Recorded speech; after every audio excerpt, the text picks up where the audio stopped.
Speak from your position, not your condition. This statement is more than motivational, it is foundational to a transformed life. Your condition is temporary, circumstantial, and ever-changing. It is based on what is happening around you.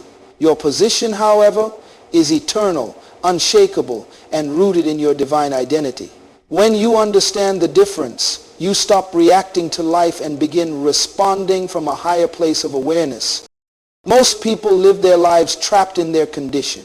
They define themselves by how much money they have, what job they hold, or what others say about them.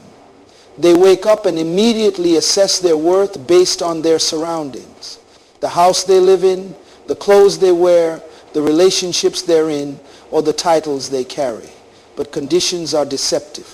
They can change in an instant. What you see in the natural can blind you from what is already established in the spiritual. If you don't understand your position, you will always speak from your pain, not your potential. Your position is not determined by your background, education, or current struggles. It is established by who created you. You are not trying to earn your identity. It was given to you before you were born. That is why Dr. Myles Munroe often emphasized that purpose precedes creation.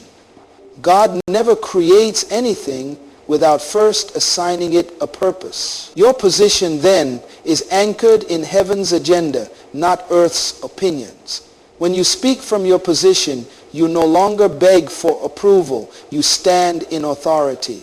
You do not ask fear for permission to dream. You do not consult your past before you make a decision about your future. Your position gives you the right to declare truth in the face of contradiction. It allows you to speak healing while feeling hurt, to speak abundance while facing lack, and to speak peace in the middle of chaos. Speaking from your condition always places you in reaction mode. It forces you to chase what you already have. You keep trying to become what God has already called you. You look for external validation to confirm an eternal reality.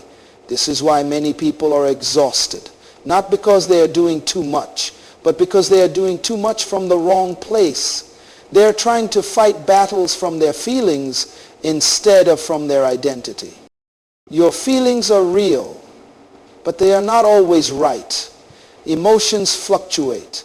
If you allow how you feel to determine what you say, then your confession becomes contaminated. You end up speaking doubt in moments when you need to declare faith. You begin to rehearse your weaknesses instead of releasing your authority. But when you understand your position, you begin to govern your language. You don't just speak based on mood, you speak based on mandate. Jesus modeled this principle perfectly. In the wilderness, hungry and physically weak, he was in a condition that many would describe as vulnerable. Yet, when tempted by the enemy, he didn't speak from hunger. He spoke from authority. He said, "It is written." He spoke not as a man in need, but as a son in position. He didn't argue with his feelings. He declared the word. That is the standard. That is what it looks like to speak from position. Your position is that of a king, a priest, an ambassador of the kingdom of God. An ambassador never speaks from opinion. They speak from the government they represent. They don't consult the local weather before issuing a decree. They don't ask the opinion of those around them before making a statement. They speak based on the laws and principles of their kingdom. You too must speak from the laws of heaven, not the emotions of earth. If you see yourself as weak, you will speak weakness. If you see yourself as defeated, you will speak defeat. But if you understand that you are seated with Christ in heavenly places, then you will speak with authority even while standing in adversity. This is why renewing your mind is not optional. It is essential. You cannot speak from your position if your mind is still shaped by your condition. You must align your thoughts with the truth of who you are, not the facts of what you see. Faith does not deny facts. It overrides them with higher truth. Your condition may say, "I am broke." but your position says, I am blessed with every spiritual blessing. Your condition may say, I am sick, but your position says, by his stripes I am healed. Your condition may say, I am alone, but your position says, he will never leave me nor forsake me. When you speak from position, you are not pretending, you are practicing authority. This is not about ignoring reality, it's about influencing it. When you speak from position, you become a thermostat, not a thermometer. You don't just report the atmosphere, you shift it. You don't simply comment on what's happening, you declare what must happen. You don't echo fear, you release faith. You become a vessel of transformation because your words are backed by identity, not insecurity. Speaking from position is not a one-time decision. It is a daily discipline. You must remind yourself constantly who you are, what you carry, and why you're here. This is why meditation is vital. You don't meditate to empty your mind. You meditate to fill it with truth. You rehearse who God says you are until it becomes the only voice you recognize. You speak those truths out loud until your soul submits to your spirit. Don't wait for your circumstances to improve before you speak the truth. Speak the truth until your circumstances align. Speak over your finances. Speak over your health. Speak over your family. Speak over your purpose. Don't speak based on the storm. Speak as one who has authority over the storm, just like Jesus in the boat. You have the right to say, peace, be still. Not because of your mood, but because of your position. Many people pray for change, but they speak against it. They ask for open doors, but talk about how nothing ever works out. They ask for restoration, but speak words of bitterness. You cannot pray from your position and then speak from your condition. Your confession must match your calling. Your language must align with your legacy. The greatest battles are often won before a word is ever spoken publicly. They are won in the private realm of your thoughts. If you learn to speak the right words to yourself, you will never have to prove yourself to others. If you can speak from position when no one is watching, you will carry authority when everyone is listening. You will not need to force influence. You will simply release it. God did not create you to survive circumstances. He created you to master them. Your position is one of dominion.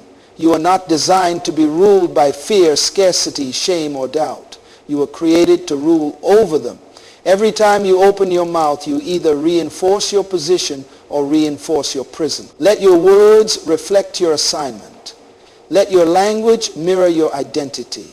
Let your confession reveal your understanding. Lead your soul with vision, not emotion.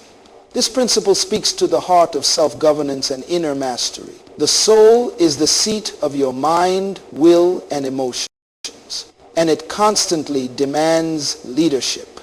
If you do not take charge of your soul, it will take charge of you. Emotions are powerful, but they are not reliable guides. They fluctuate with circumstances, change with seasons, and often respond to pain more than purpose. Vision, on the other hand, is rooted in clarity, direction, and divine intention. When you lead your soul with vision, you make decisions based on where you are going, not what you are feeling. Emotions were never meant to drive your life. They were created to serve you, not to govern you. The danger comes when people allow how they feel to become the compass for what they do. They begin to interpret their worth, their purpose, and even their future through the lens of fleeting moods. One moment they are confident, the next they are filled with doubt. Not because their reality has changed, but because their emotions have. To live this way is to become emotionally hijacked, constantly at the mercy of internal weather. You may feel like you are progressing, but in truth, you are being pulled in circles, led by reactions instead of direction. Vision is not a mood, it is a mandate. It is a clear picture of what could be and should be, fueled by a deep conviction that it must be. Vision looks forward while emotion looks inward. Vision speaks of purpose while emotion speaks of preference. If you do not establish vision as the leader of your soul, then your preferences will override your principles. You will make comfort your God and confuse peace with passivity. You will quit assignments because they feel difficult and abandon relationships because they feel inconvenient. When you lead with vision, you learn how to feel pain without obeying it. You understand that not all discomfort is a signal to stop. Sometimes it's a sign that you are growing. Vision gives you the strength to sit with emotions without letting them speak for you. You acknowledge how you feel, but you choose based on what you know. You are not dishonest about your emotions. You are just not dominated by them. You understand that leadership begins within, and the first person you must lead every day is yourself. Scriptures is a profound example of this principle. There were moments when his soul was overwhelmed, when he felt forgotten, surrounded, and broken. Yet in those moments he made a decision. He said, "Why are you cast down, O my soul? Hope in God." That is not denial. It is leadership. He was speaking to his soul as a commander speaks to a soldier. He did not let his soul define the day. He led it back into alignment with vision and truth. This is the posture of a leader, not just in the world, but within oneself. To lead your soul with vision, you must first have a vision. Many people live aimlessly because they never took the time to define what they are living for. They drift from one emotional high to another, constantly seeking the next escape or comfort. But vision demands intentionality. It requires you to ask, why am I here? What has been assigned to my life? What is the picture of my future that drives my choices today? Without these answers, the soul will default to feelings, and feelings without guidance lead to chaos. Vision clarifies what matters and what doesn't. It filters distractions. It gives meaning to sacrifice. When you have vision, you can say no without guilt and yes without confusion. You stop needing everyone's approval because you already have a direction. You no longer need to chase every opportunity because you know which ones are aligned with your path. You don't allow temporary emotions to ruin eternal decisions. You measure everything against your assignment, not your anxiety. Your emotions are valid, but they are not always true. They must be tested by vision. Just because you feel rejected does not mean you are. Just because you feel overwhelmed does not mean you are defeated. Vision speaks to your identity, while emotion speaks to your insecurity. If you let emotion dominate, insecurity will shape your story. But if you let vision lead, identity will rise above instability. You begin to make decisions from who you are becoming, not what you are fearing. The reason so many people remain stuck is not because they lack ability, but because they lack internal alignment. They say they want transformation, but they let their emotions write their script. They say they want growth, but they retreat when pressure comes. They desire change, but resist the discomfort that accompanies it. Vision calls you to a higher level of responsibility. It demands that you do what's right, even when it doesn't feel good. It asks you to lead your soul through storms, not just celebrate in sunshine. To lead your soul with vision means you wake up with intention. You speak truth before your feelings have a chance to shape your mindset. You build habits that support your purpose, not just your preferences. You remind yourself daily of where you're going so you don't get lost in where you are. You lead your conversations, your focus, and your energy in the direction of vision. You don't just manage your emotions, you mature them. You don't silence your soul, but you sanctify it through purpose. When vision leads, discipline becomes easier. You are no longer trying to force yourself to be consistent. You are simply aligning with your future. You stop sabotaging progress with emotional outbursts. You become aware of your triggers, but don't allow them to justify disobedience. You develop emotional intelligence. Not just the ability to identify feelings, but the wisdom to direct them. You take ownership of your responses. You stop blaming the past for your present, and you stop waiting for circumstances to change before you do. There's a quiet strength that comes from being led by vision. You become steady. You stop overreacting to conflict, to failure, or to delay. You see obstacles as part of the journey, not as signs of disqualification. You move forward even when motivation is absent, because vision is still present. You stop asking, do I feel like it? And start asking, is this aligned with where I'm going? You learn to endure process, because vision has already shown you the promise. Your soul will always be loud. It will shout when you are tired, scream when you are afraid, and whisper lies when you are alone. But vision is louder when you listen. Vision speaks in clarity, not confusion. It declares truth when emotions are uncertain. It builds momentum in silence and power in obscurity. It does not beg for attention. It commands it through consistency. To lead your soul with vision is to take full responsibility for your internal world. It is to recognize that your greatest battles are not against people or systems, but against passivity and emotional slavery. You were not created to follow feelings. You were created to govern them. Your soul was never meant to be your master. It was meant to be your servant. And vision is the voice that teaches it how to serve. You're not becoming, you're remembering. This truth flips the script on how most people view growth, progress, and transformation.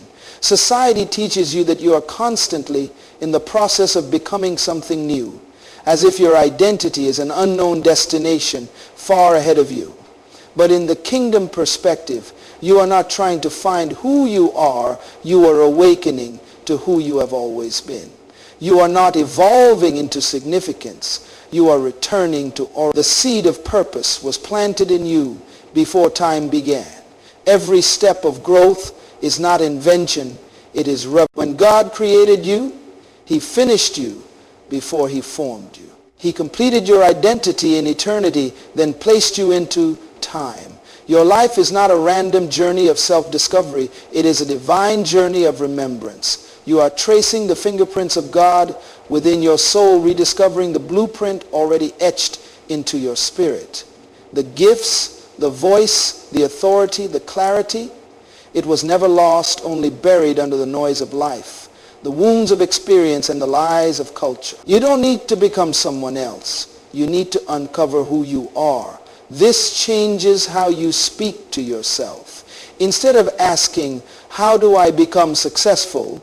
You begin asking, what truth about myself have I forgotten? Instead of struggling to invent a future, you align with a future that already exists within you. Destiny is not outside of you. It is encoded in your design.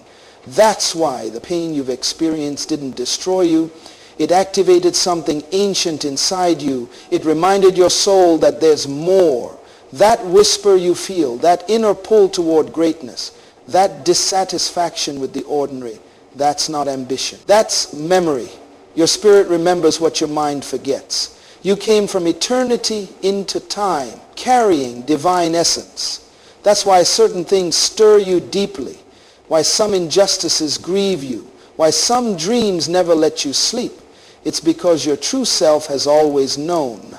The path you're walking is not built as you go. It's revealed as you align.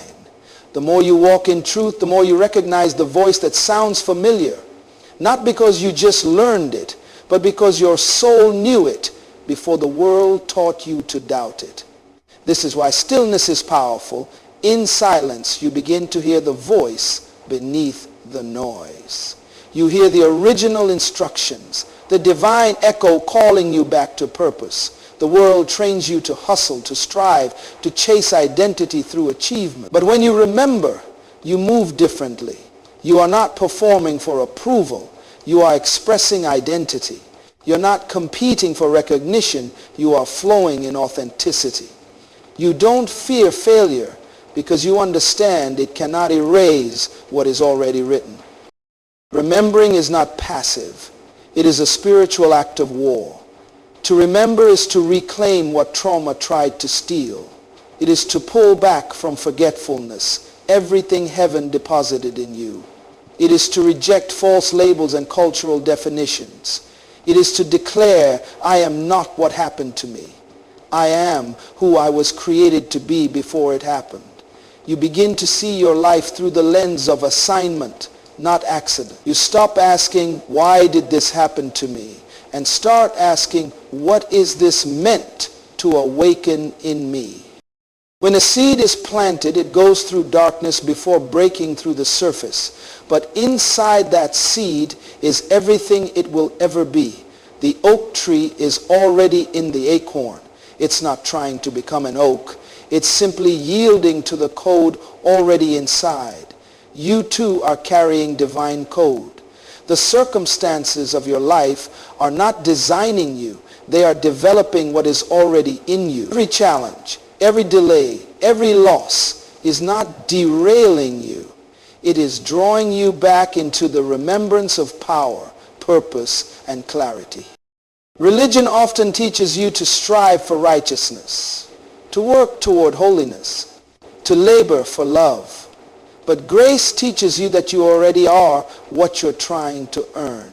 You are already the righteousness of God in Christ.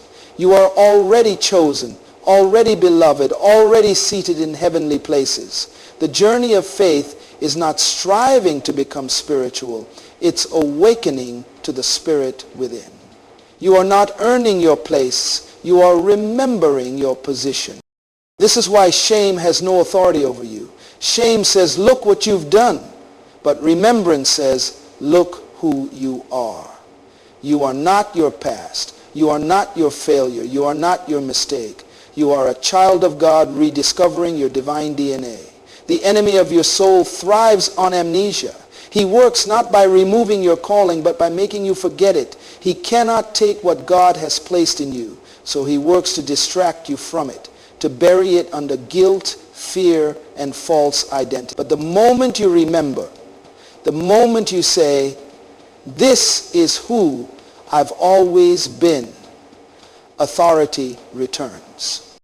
Children naturally walk in joy, creativity, and wonder because they have not yet forgotten. As life progresses, the weight of disappointment, comparison, and conformity causes people to forget who they are. They exchange authenticity for acceptance, identity for image. They stop living from within and begin performing for the outside. But remembering brings you back. It restores childlike faith, divine confidence, and bold alignment. It gives you permission to live unfiltered and unapologetically from your true self. Every great leader in history had a moment of remembrance. Moses remembered his burden for his people. Esther remembered she was born for such a time as this. Jesus, even as a boy, said, I must be about my Father's business. A clear voice of remembrance. Paul, after his conversion, did not become a new man. He remembered his divine calling from before he was born. Identity was not added to them. It was awakened within them. That same awakening is your invitation. The process of remembering often begins with discomfort, when you are no longer satisfied with small living, when you begin to feel the misalignment between your actions and your spirit. That is the signal. It's not a crisis, it's a call to remember. You stop fitting into environments that demand your silence. You stop agreeing with narratives that suppress your design. You begin walking in a boldness that seems new to others but feels ancient to you, because it's not a change, it's a return. Spiritual growth is not addition, it is unveiling. The more you grow, the more you strip away what you are not. You peel off the layers of fear, people-pleasing, insecurity, and ego. And what remains is truth. What remains is essence. You are not trying to become a light. You are simply removing the bushel that has hidden it. You are not trying to gain authority. You are remembering that you were born with it. This remembrance makes you dangerous to systems of control.